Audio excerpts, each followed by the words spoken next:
अध्याय 8 बाधाओं को पार करना।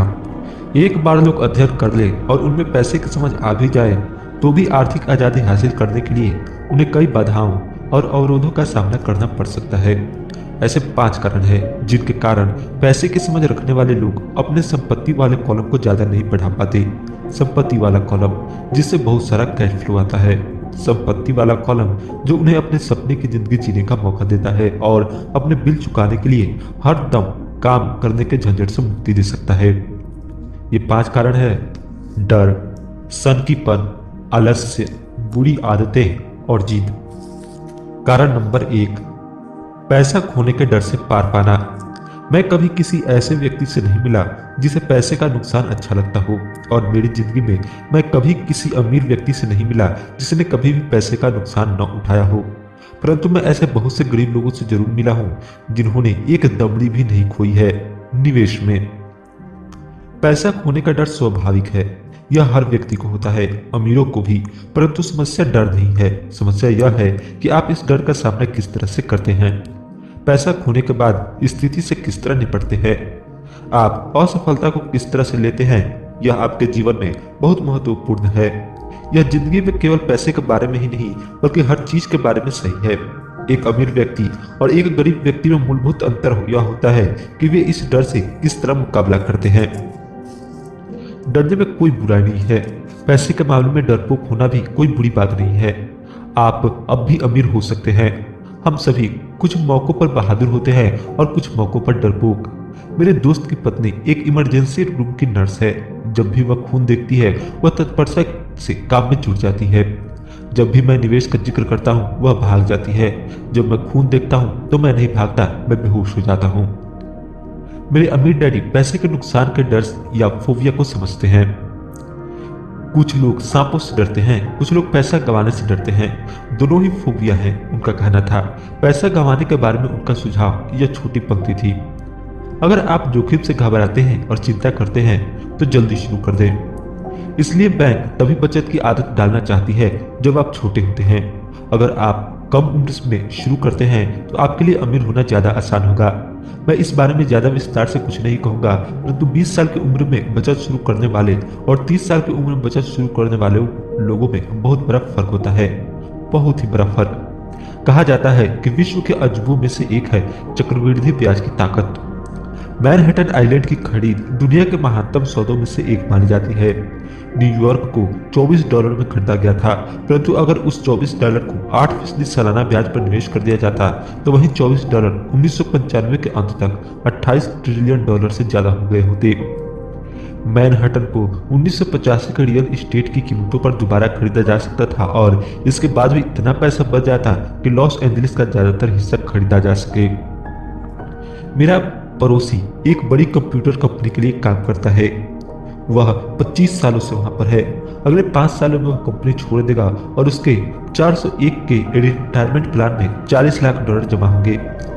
यह मुख्य रूप से अच्छी गति से विकसित हो रहे म्यूचुअल फंड में निवेश किए गए हैं जो बाद में बॉन्ड और गवर्नमेंट सिक्योरिटीज में बदल दिए जाएंगे। नौकरी छोड़ते समय उसकी उम्र केवल 55 साल होगी और उसके पास $3 लाख से ज्यादा की निष्क्रिय आय होगी, जो कि उसके वेतन से ज्यादा होगी। अगर आप हारने से डरते हैं या जोखिम लेने से डरते हैं तो भी यह किया जा सकता है, परंतु आपको जल्द ही इसकी शुरुआत करनी होगी और एक रिटायरमेंट प्लान तो बनाना ही होगा, और आपको निवेश करने से पहले एक भरोसेमंद फाइनेंशियल प्लानर की सलाह लेनी होगी। परंतु अगर आपके पास ज्यादा समय नहीं है या आप जल्दी रिटायर होना चाहते हैं तो आप किस तरह पैसे खोने के डर का सामना करते हैं। मेरे गरीब डैडी ने कुछ नहीं किया। वे केवल इस विषय को टालते रहे और इस बारे में चर्चा करने के लिए तैयार नहीं हुए। दूसरी तरफ मेरे अमीर डैडी का सुझाव था कि मैं टेक्सास के लोगों की तरह की मानसिकता रखूं। मैं टेक्सास और वहां के लोगों को पसंद करता हूं, उनका कहना था। टेक्सास में हर चीज बड़े पैमाने पर होती है। जब टेक्सास के लोग जीतते हैं तो वह बड़ी जीत होती है, और जब वे हारते हैं तो वह हार भी अद्भुत होती है। वे हारना पसंद करते हैं? मैंने पूछा। मेरे कहने का मतलब यह नहीं है, कोई भी हारना पसंद नहीं करता। मुझे एक खुश हारा हुआ व्यक्ति दिखा दो और मैं तुम्हें बता दूंगा कि हार ऐसी होती है, अमीर डैडी ने कहा। मैं जोखिम, पुरस्कार और असफलता के बारे में टेक्सास के लोगों के नजरिए के बारे में बात कर रहा हूँ। वे जिंदगी के बारे में इसी तरह से सोचते हैं। वे बड़े स्तर पर जीते हैं। वे यहाँ के ज्यादातर लोगों की तरह नहीं जीते हैं जो पैसे के मामले में बिल्कुल कॉकरोच की तरह होते हैं। जब कोई उन पर रोशनी डालता है तो कॉकरोच घबरा जाते हैं। जब किराने वाला उनकी चिल्लर में से चवन्नी कम कर देता है तो वे शोर मचाने लगते हैं। अमीर डैडी समझाते रहे, मुझे टेक्सास का नजरिया सबसे ज्यादा पसंद है। जब वे जीतते हैं तो उन्हें खुद पर गर्व होता है और जब वे हारते हैं तो वे शेखी पघारते हैं। टेक्सास में एक कहावत है, अगर आपको दिवालिया होना है तो बड़े पैमाने पर हुआ जाए। आप ड्यूप्लेक्स के लिए दिवालिया हो जाए, इसकी शेखी नहीं पघाड़ी जा सकती। यहाँ पर ज्यादातर लोग हारने से इतना डरते हैं कि उनके लिए दिवालिया होने के लिए डुप्लेक्स भी नहीं होता। वे माइक और मुझे यह लगातार बताया करते थे कि आर्थिक असफलता का सबसे बड़ा कारण यह होता है कि लोग खेल को बहुत ज्यादा सुरक्षात्मक तरीके से खेलते हैं। लोग हारने से इतना ज्यादा डरते हैं कि वे हार जाते हैं। ये उनके शब्द थे। फ्रेड टर्कटन, जो एक वक्त का महान NFL क्वार्टरबैक था, ने इस बात को दूसरी तरह से कहा है, जीतने का मतलब है हारने से न डरना। मेरी अपनी जिंदगी में मैंने यह पाया है कि जीत हमेशा हार के ठीक बाद आती है। जब मैं आखिरकार मोटरसाइकिल चलाना सीखा तो उसके पहले मैं कई बार गिरा। मैं आज तक किसी गोल्फर से नहीं मिला हूँ जिसने कोई गोल्फ बॉल न घुमा दी हो। मैं आज तक ऐसे प्रेमियों से भी नहीं मिला हूँ जिनका कभी दिल न टूटा हो, और मैं आज तक कभी ऐसे अमीर आदमी से भी नहीं मिला हूँ जिसने कभी पैसा न गंवाया हो। तो ज्यादातर लोग आर्थिक रूप से इसलिए नहीं जीत पाते क्योंकि उन्हें अमीर होने की खुशी से पैसा खोने का दर्द कहीं ज्यादा होता है। टेक्सास में एक और कहावत है, हर आदमी स्वर्ग जाना चाहता है परंतु कोई मरना नहीं चाहता। ज्यादातर लोग अमीर होने का सपना देखते हैं परंतु पैसा खोने के विचार से कांप जाते हैं, इसलिए वे कभी स्वर्ग नहीं पहुंच पाते। अमीर डैडी माइक और मुझे टेक्सास में अपनी यात्राओं के बारे में कहानियां सुनाया करते थे। अगर आप वास्तव में यह सीखना चाहते हैं कि जोखिम को, हार और असफलता को किस तरह से संभाला जाए तो सैन एंटोनियो जाकर अलेमो को देखो। अलेमो उन बहादुर लोगों की महान कथा है जिनके पास सफलता की कोई उम्मीद नहीं थी, फिर भी यह जानते हुए भी उन्होंने लड़ने का विकल्प चुना। उन्होंने समर्पण करने के बजाय मरने का विकल्प चुना। यह पढ़ने योग्य प्रेरक कथा है। वैसे यह एक दुखद सैन्य हार है। वे आखिरकार असफल हुए, वे हार गए। तो टेक्सास के लोग किस तरह असफलता का सामना करते हैं? वे अब भी चिल्लाते हैं, अलेमो को याद रखो। माइक और मैंने यह कहानी कई बार सुनी। जब भी अमीर डैडी किसी बड़े सौदे को करने वाले होते थे और वे नर्वस होते थे तब वे हमें यह कहानी सुनाया करते थे। जब भी वे पर्याप्त मेहनत कर चुके होते थे और या तो मामला सही हो जाता था या बिगड़ जाता था तब वे हमें यह कहानी सुनाया करते थे। हर बार जब वे गलती करने या पैसा कमाने से डरते थे तब वे हमें यह कहानी सुनाया करते थे। इससे उन्हें ताकत मिलती थी क्योंकि यह कहानी उन्हें यह याद दिलाती थी कि किस तरह पैसे के नुकसान को आर्थिक विजय में बदला जा सकता है। अमीर डैडी जानते थे कि असफलता उन्हें ज्यादा मजबूत और स्मार्ट बनाएगी। ऐसा नहीं था कि उन्हें हारना पसंद था या वे हारना चाहते थे। वे केवल इतना जानते थे कि वे कौन थे और वे किस तरह हार का सामना करेंगे। वे नुकसान उठा लेंगे और फिर उसे जीत में बदल देंगे। यही उन्हें एक विजेता बनाता था और दूसरों को पराजित। इससे उन्हें जोखिम उठाने के लिए सीमा लांघने का साहस मिलता था, जबकि बाकी लोग उस सीमा के पार नहीं जा पाते थे। इसलिए मैं टेक्सास के लोगों को इतना पसंद करता हूँ। उन्होंने एक बड़ी असफलता को लिया और उसे एक पर्यटन स्थल के रूप में बदल दिया जिससे करोड़ों की आमदनी हो रही है। परंतु उनके सबसे अर्थपूर्ण शब्द शायद ये है, टेक्सास के लोग अपनी असफलताओं को दफनाते नहीं हैं, वे उनसे प्रेरणा लेते हैं। वे अपनी असफलताओं को लेकर उन्हें नारों में बदल देते हैं। असफलता टेक्सास के लोगों को जीतने के लिए प्रेरित करती है, परंतु यह फॉर्मूला केवल टेक्सास के लोगों का ही फॉर्मूला नहीं है, यह सभी जीतने वालों का फॉर्मूला है। जैसा मैंने कहा, मोटरसाइकिल से बार बार गिरना गाड़ी चलाना सीखने की प्रक्रिया का हिस्सा था। मुझे याद है कि गिरने के बाद मुझे में गाड़ी चलाना सीखने के लिए ज्यादा दृढ़ निश्चय आ गया था। मेरा दृढ़ निश्चय गिरने से कम नहीं हुआ था। मैंने यह भी कहा है कि मैं कभी ऐसे गोल्फर से नहीं मिला जिसकी बॉल कभी गलत नहीं गई हो। किसी चोटी के प्रोफेशनल गोल्फर के लिए बॉल खोना या टूर्नामेंट हारना उसे ज्यादा बेहतर बनने, कड़ी मेहनत करने और ज्यादा अध्ययन करने के लिए प्रेरित करता है। इससे वे ज्यादा बेहतर बनते हैं। जीतने वालों के लिए हार प्रेरणादायक बन जाती है, हारने वालों को हार बर्बाद कर देती है। जॉन डी रॉकफेलर के शब्दों में, मैं हमेशा हर संकट को अवसर में बदलने की कोशिश करता था। और जापानी अमेरिकी होने के नाते मैं भी यही कह सकता हूँ। कई लोग कहते हैं कि पर्ल हार्बर अमेरिका की गलती थी। मैं कहता हूँ कि यह जापानी गलती थी। टोरा टोरा टोरा फिल्म में एक संयमित जापानी एडमिरल खुशियां मना रहे अपने अधीनस्थों से यह कहता है, मुझे डर है कि हमने एक सोते हुए राक्षस को जगा दिया है। पर्ल हार्बर को याद करो एक नारा बन गया। यह अमेरिका की सबसे बड़ी हारों में से एक थी, फिर भी इसके कारण उसे जीतने की प्रेरणा मिली। इस बड़ी हार से अमेरिका को ताकत मिली और अमेरिका जल्द ही दुनिया में एक बहुत बड़ी ताकत के रूप में उभरकर सामने आया। असफलता जीतने वालों को प्रेरणा देती है और हारने वालों को बर्बाद कर देती है। यह जीतने वालों का सबसे बड़ा रहस्य और सूत्र है। यह वह रहस्य है जिसे हारने वाले नहीं जानते। जीतने वालों का महानतम रहस्य यह है कि असफलता जीतने की प्रेरणा देती है, इसलिए उन्हें हार से डर नहीं लगता। मैं फेन टारकेंटर के शब्दों को एक बार फिर से दोहराना चाहता हूं। जीतने का मतलब है हार से न डरना। फ्रेंड टारकेटन हारने से नहीं डरते क्योंकि वे जानते हैं कि वे कौन है। वे हारने से नफरत करते हैं, इसलिए वे जानते हैं कि हार केवल उन्हें ज्यादा बेहतर बनने के लिए प्रेरित कर सकती है। हारने से डरने और हारने से नफरत करने में बहुत बड़ा अंतर होता है। ज्यादातर लोग पैसा गंवाने से इतना डरते हैं कि वे हार जाते हैं। वे डुप्लेक्स के कारण ही दिवालिया हो जाते हैं। आर्थिक रूप से वे जीवन में बहुत ज्यादा सुरक्षात्मक खेल खेलते हैं और बहुत छोटे पैमाने पर खेलते हैं। वे बड़े घर और बड़ी कारें तो खरीद लेते हैं, परंतु वे बड़े निवेश नहीं करते। वह प्रमुख कारण जिसके कारण 90% अमेरिकी जनता पैसे के लिए संघर्ष करती है, यह है कि वे हार से बचने के लिए खेलते हैं। वे जीतने के लिए नहीं खेलते।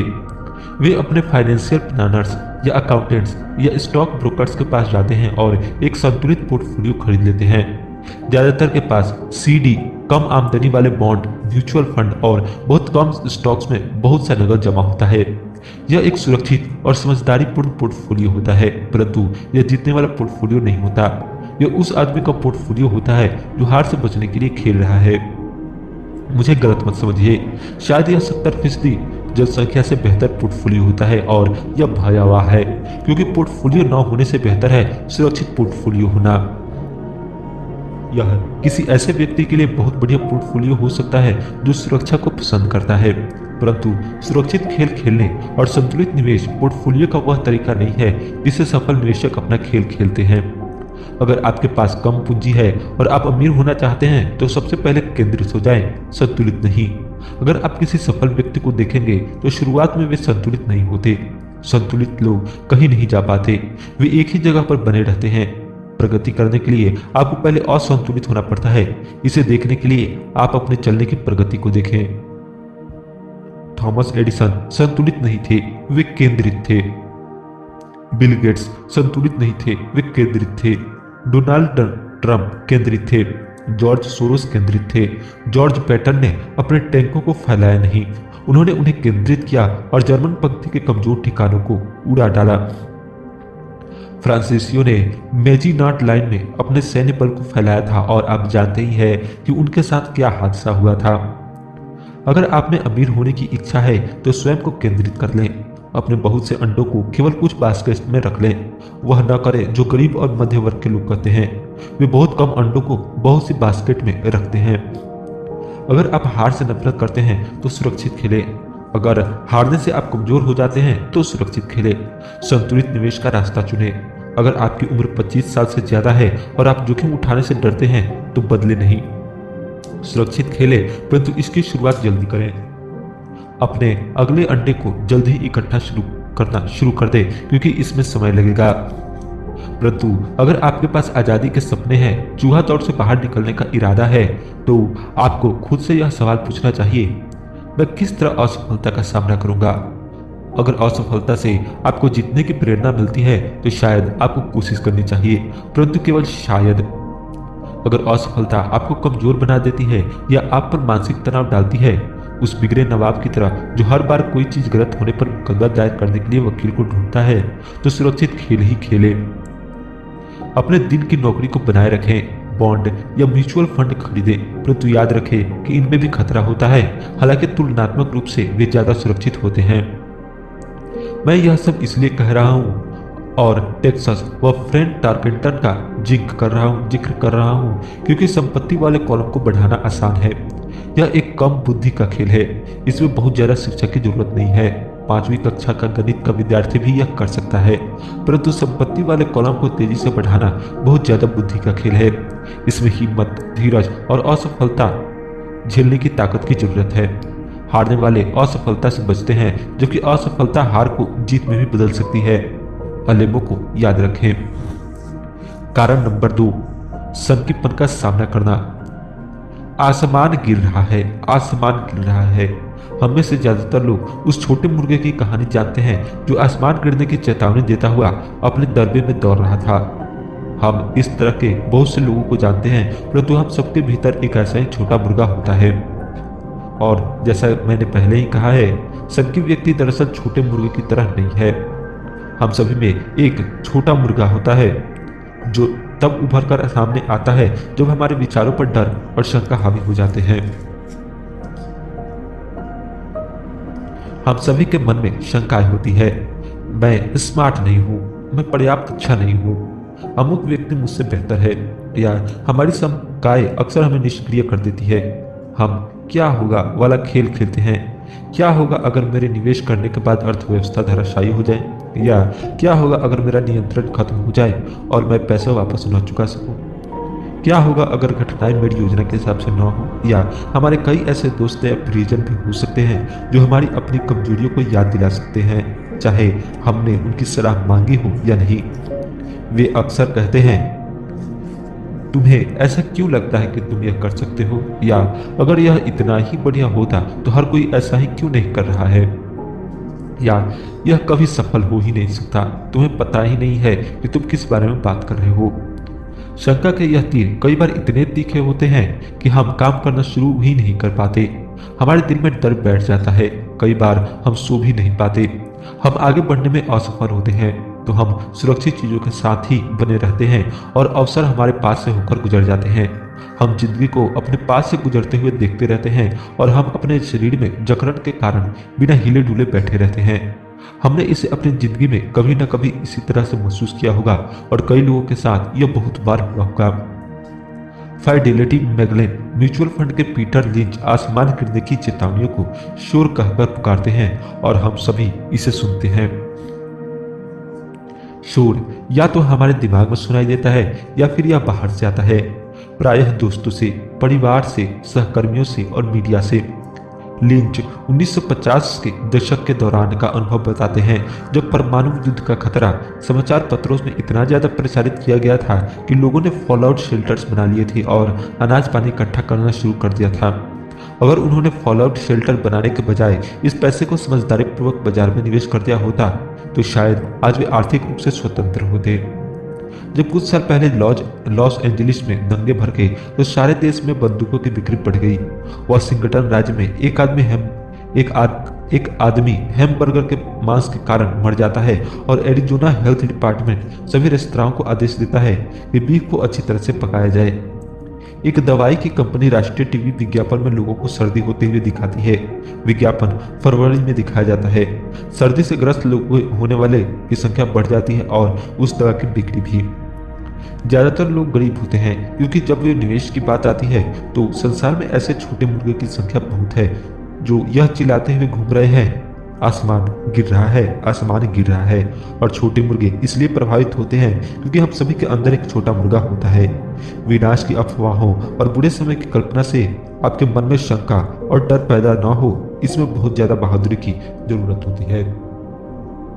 1992 में मेरा रिचर्ड नामक एक दोस्त मुझसे मिलने फिनिक्स आया।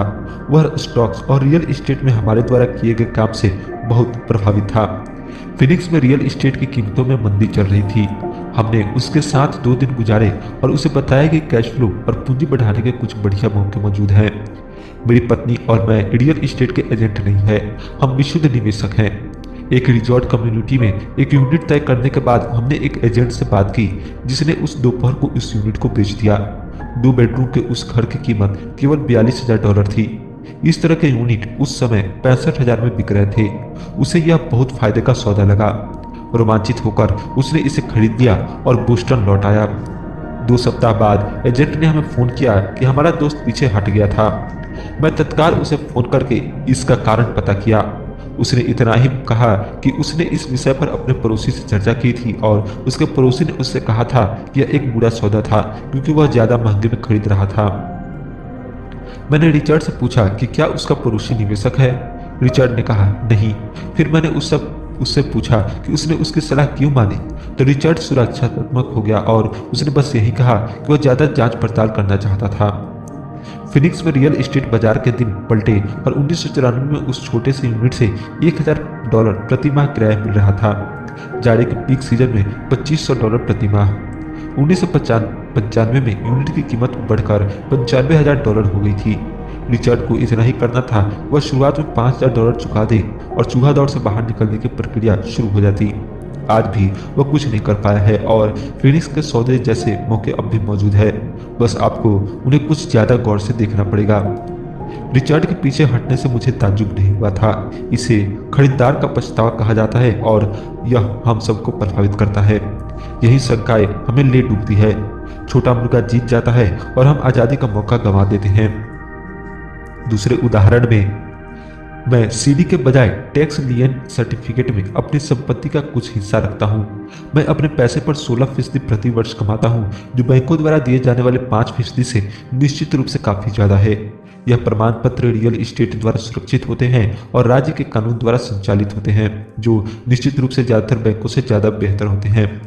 जिस आधार पर उन्हें खरीदा जाता है वह भी काफी सुरक्षित फॉर्मूला है। उनमें सिर्फ एक दिक्कत यह होती है कि उन्हें भुनाया नहीं जा सकता, तो मैं उन्हें 2 से 7 साल की सीडी पर मान लेता हूँ। हर बार जब भी मैं किसी को बताता हूँ, खासकर उसे जिसने अपना पैसा सीडी में रखा हुआ है, कि मैं अपने पैसे को इस तरह रखता हूँ, तो वे मुझे बताते हैं कि यह खतरनाक है। वे मुझे बताते हैं कि मुझे ऐसा नहीं करना चाहिए।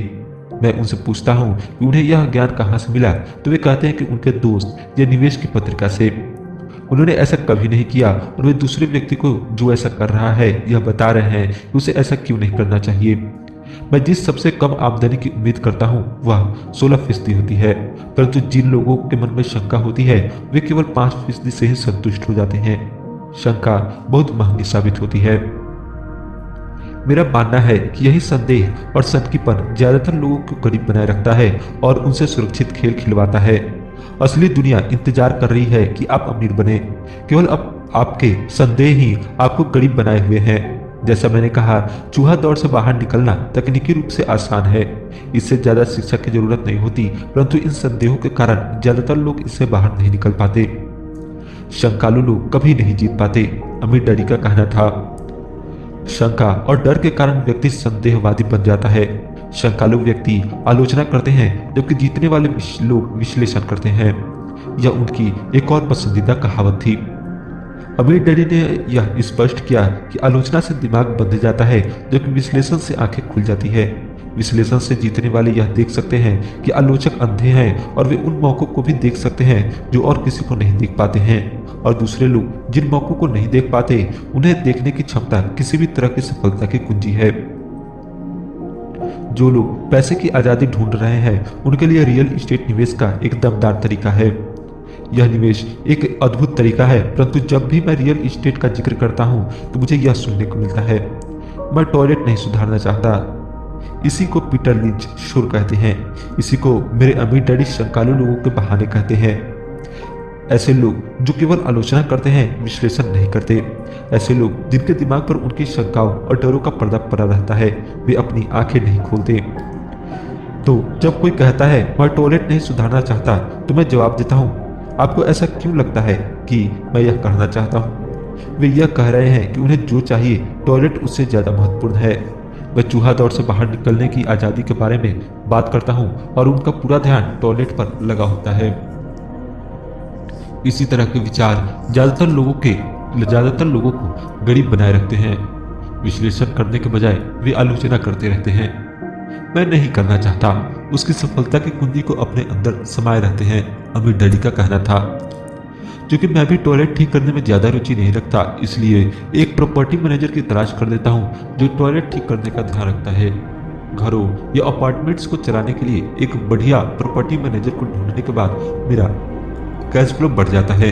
परंतु इससे भी ज़्यादा महत्वपूर्ण यह है कि एक बढ़िया प्रॉपर्टी मैनेजर मुझे और ज़्यादा रियल इस्टेट खरीदने का मौका देता है, क्योंकि मुझे टॉयलेट का ध्यान नहीं रखना पड़ेगा।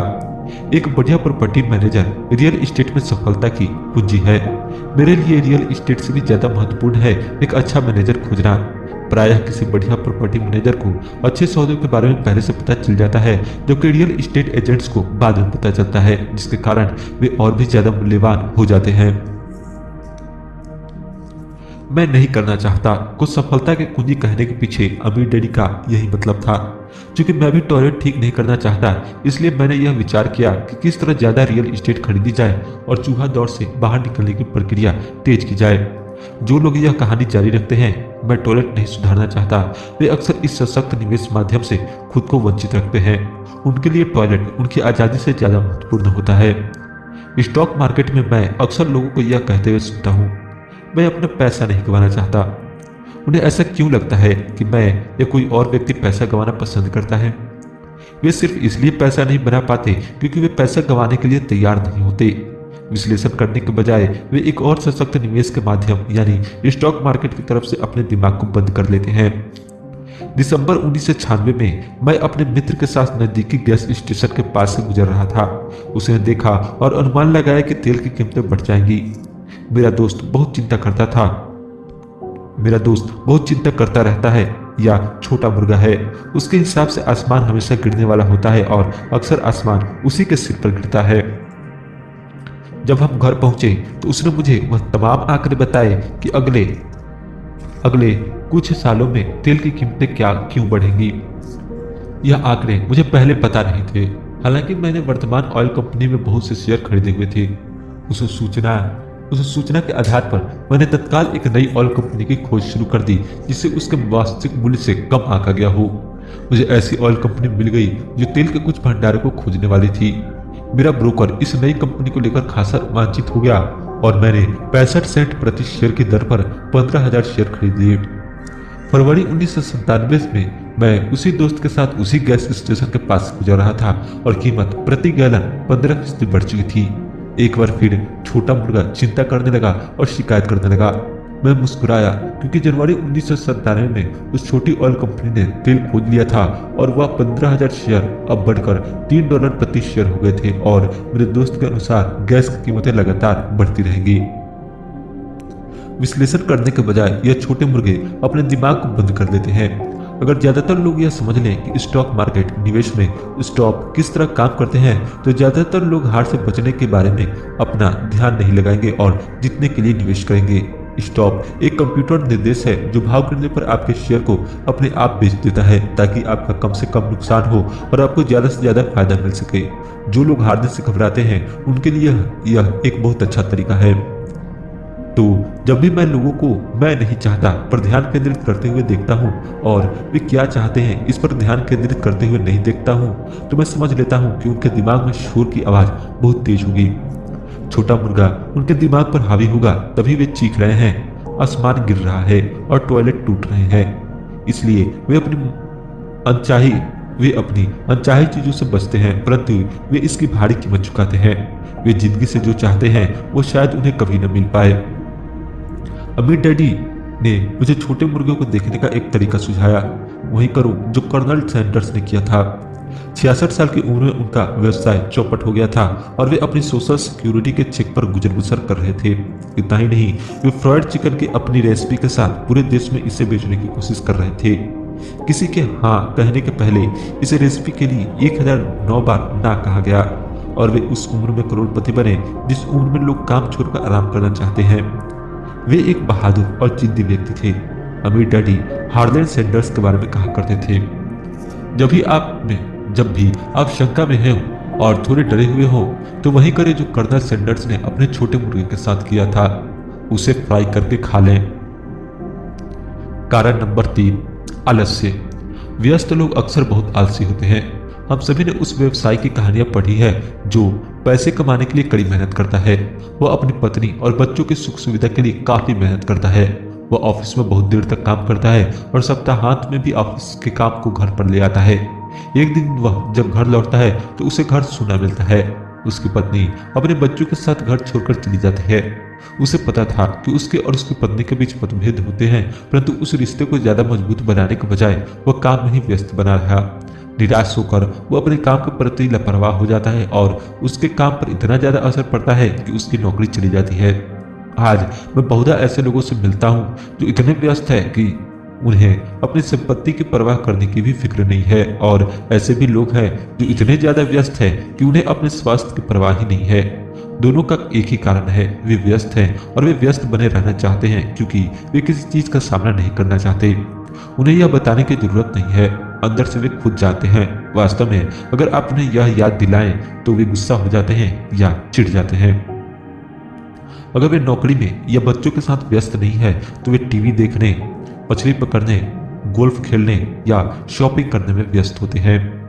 परंतु अंदर से वे जानते हैं कि वे किस महत्वपूर्ण चीज का सामना करने से कतरा रहे हैं। यह आलस का सबसे आम रूप है। यह आलस का मतलब है व्यस्त बने रहना। तो आलस का इलाज क्या है? जवाब है थोड़ा सा लालच। हम में से ज्यादातर लोगों का लालन पालन इस तरह से किया गया है कि हम लालच या इच्छा को बुरा समझते हैं। मेरी माँ कहा करती थी, लालची लोग बुरे होते हैं, परंतु हम में से हर एक अच्छी चीजें, नई चीजें, रोमांचक चीजें हासिल करना चाहता है। तो उस इच्छा की भावना को काबू में रखने के लिए प्रायः माँ बाप इच्छा को अपराध बोध से जोड़ देते हैं। तुम हमेशा अपने बारे में ही सोचते हो, क्या तुम्हें नहीं मालूम कि तुम्हारे भाई बहन भी हैं? यह मेरी माँ की फेवरेट कहावत थी। या तुम क्या खरीदना चाहते हो? मेरे डैडी की फेवरेट कहावत थी। तुम ऐसा सोचते हो जैसे हमारे पास बहुत पैसा है। क्या तुम सोचते हो कि पैसा पेड़ पर लगता है? हम अमीर नहीं है, तुम तो जानते ही हो। मुझ पर शब्दों का उतना असर नहीं पड़ा, परंतु उन शब्दों में जो गुस्सा और अपराध बोध का सम्मिश्रण था उसका मुझ पर बहुत असर हुआ। या इसके विपरीत अपराध बोध का जाल यह था, मैं तुम्हारे लिए यह खरीदकर अपने जीवन का बलिदान दे रहा हूँ। मैं तुम्हारे लिए इसलिए खरीद रहा हूँ क्योंकि जब मैं छोटा था तो मेरे माँ बाप मुझे यह खरीद कर नहीं दे पाए थे। मेरा एक पड़ोसी है जो पूरी तरह दिवालिया है, परंतु वह अपनी कार को अपनी गैरेज में पार्क नहीं कर सकता। गैरेज में उसके बच्चों के खिलौने भरे पड़े हैं। उन बिगड़े हुए बच्चों को मुंह मांगी चीज पर मिल जाती है। उस पड़ोसी के शब्द है, मैं नहीं चाहता कि उन्हें किसी चीज की कमी हो।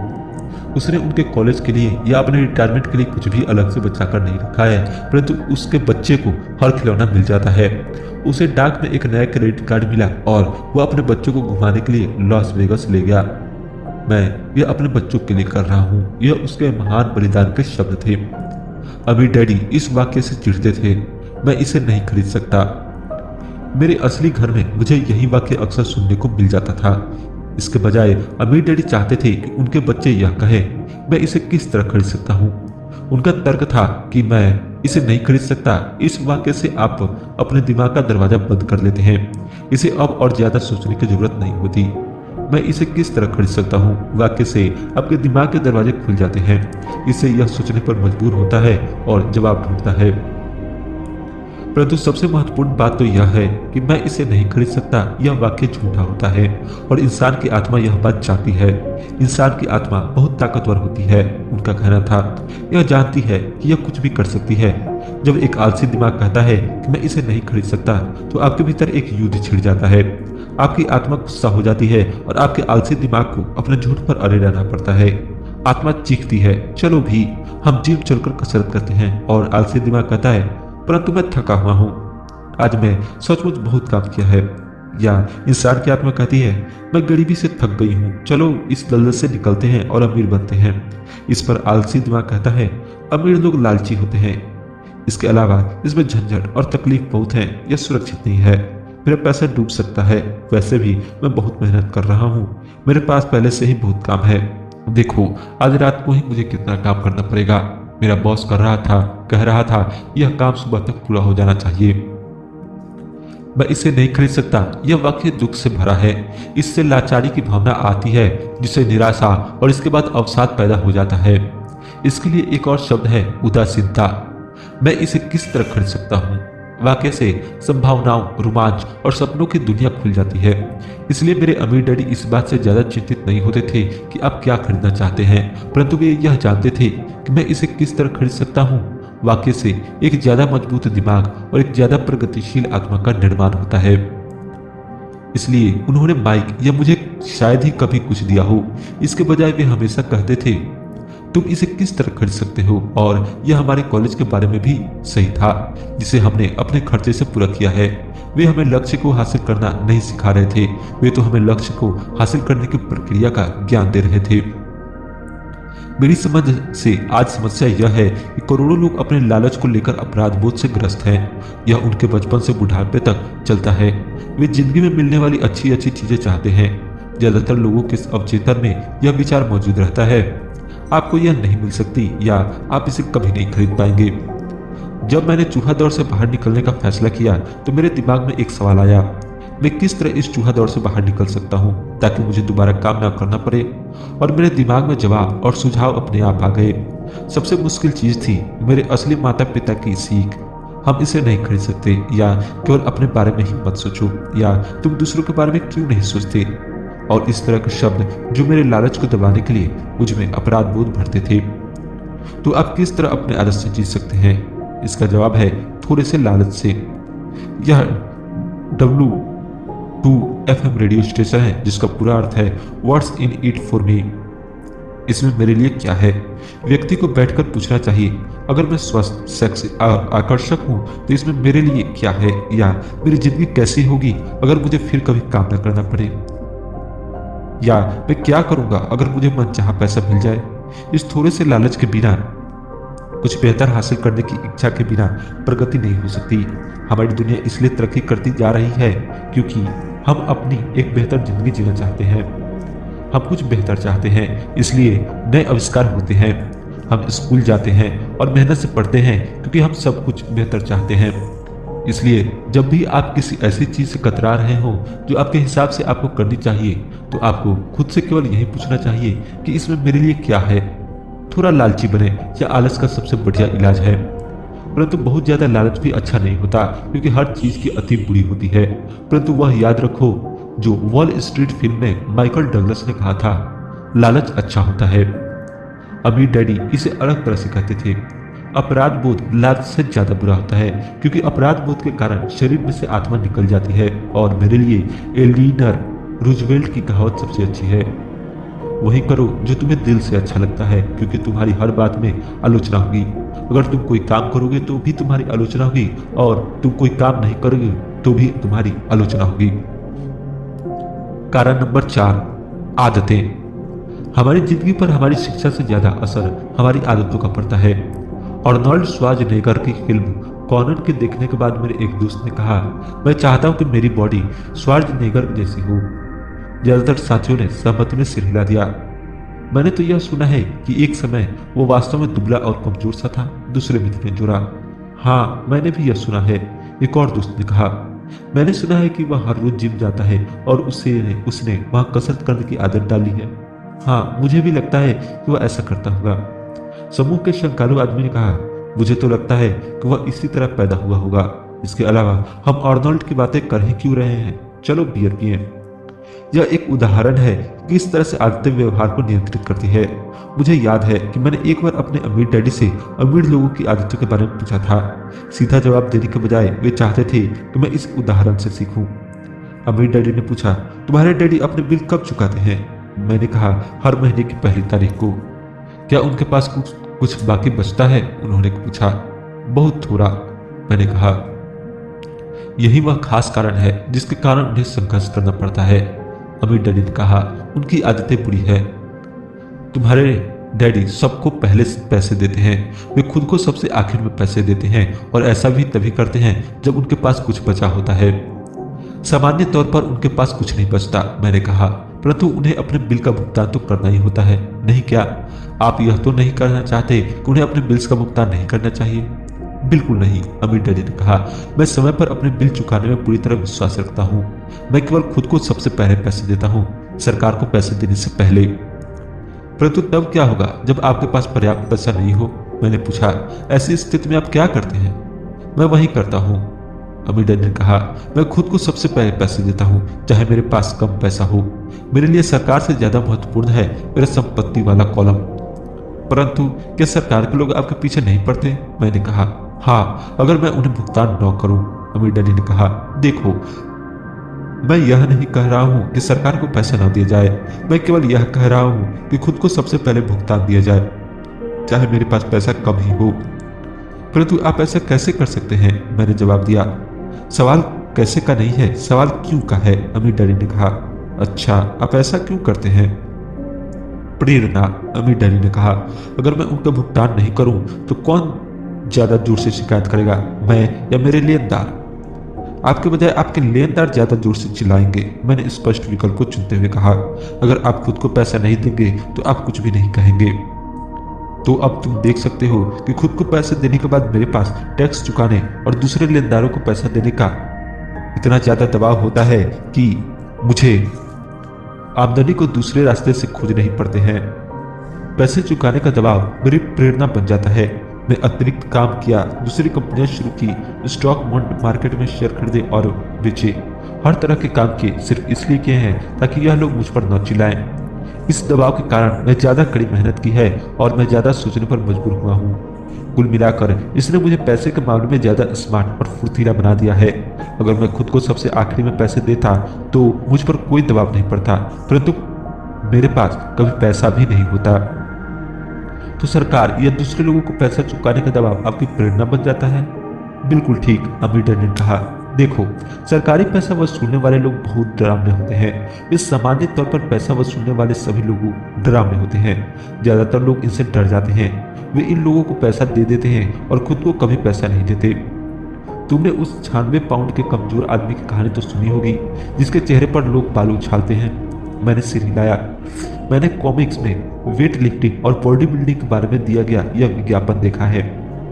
तो ज्यादातर लोग इन डरावने पैसे वसूलने वाले को अपने चेहरे पर बालू उछालने देते हैं। मैंने डरावने लेनदारों के डर का इस्तेमाल खुद को ज्यादा मजबूत बनाने के लिए किया है। बाकी लोग ज्यादा कमजोर हो जाते हैं। खुद को यह सोचने के लिए मजबूर करना कि अतिरिक्त डर कहां से आएगा, जीप जाने की तरह है और वहां वजन उठाने की तरह है। मैं अपने दिमाग की मांसपेशियों से जितना काम करता हूं, मैं उतना ही ज्यादा मजबूत होता जाता हूं। अब मैं इन डरावने लेनदारों से जरा भी नहीं डरता हूं। मुझे अमीर डैडी की बातें पसंद आ रही थी। तो अगर मैं पहले खुद को पैसे देता हूं तो मैं आर्थिक और मानसिक दृष्टि से ज्यादा मजबूत हो सकता हूं। अमीर डैडी ने सहमति में सिर हिलाया। और अगर मैं खुद को सबसे आखिर में पैसा देता हूं या बिल्कुल भी पैसे नहीं देता हूं तो मैं कमजोर हो जाता हूं। इसलिए बॉस, मैनेजर, टैक्स वसूलने वाले लोग, बिल वसूलने वाले लोग और मकान मालिक जैसे लोग मुझे जिंदगी भर इधर उधर ठोकर मारते रहेंगे, सिर्फ इसलिए क्योंकि पैसे के बारे में मेरी आदतें अच्छी नहीं है। अमीर डैडी ने सिर हिलाया, 96 पाउंड के कमजोर आदमी की तरह। कारण नंबर 5, जिद। जिद अहंकार और अज्ञान का मिला जुला रूप है। जो मैं जानता हूं उससे पैसा आता है, जो मैं नहीं जानता उसके कारण मैं पैसा खोता हूं। हर बार जब मैंने जिद की है मैंने पैसा कमाया है। वह इसलिए क्योंकि जब मैं जिद करता हूं तो मैं दरअसल यह भरोसा करता हूं कि जो मैं नहीं जानता वह महत्वपूर्ण नहीं है। अमीर डैडी ने मुझे अक्सर बताया करते थे। मैंने पाया है कि कई लोग जिद का प्रयोग अपना अज्ञान छुपाने के लिए भी करते हैं। जब मैं फाइनेंशियल स्टेटमेंट पर अकाउंटेंट्स या निवेशकों से चर्चा करता हूं तो ऐसा अक्सर होता है। वे चर्चा में अपनी जिद के आधार पर जीतना चाहते हैं। मैं समझ जाता हूं कि जिस मुद्दे पर बात हो रही है उसके बारे में उन्हें पर्याप्त ज्ञान नहीं है। वे झूठ नहीं बोल रहे होते हैं, परंतु वे सच भी नहीं बोल रहे होते हैं। धन, फाइनेंस और निवेश की दुनिया में ऐसे कई लोग हैं जिन्हें यह पता ही नहीं होता कि वे किस बारे में बात कर रहे हैं। पैसे के उद्योग में ज्यादातर लोग सेकेंड हैंड कार के सेल्समैन की तरह व्यवहार करते हैं।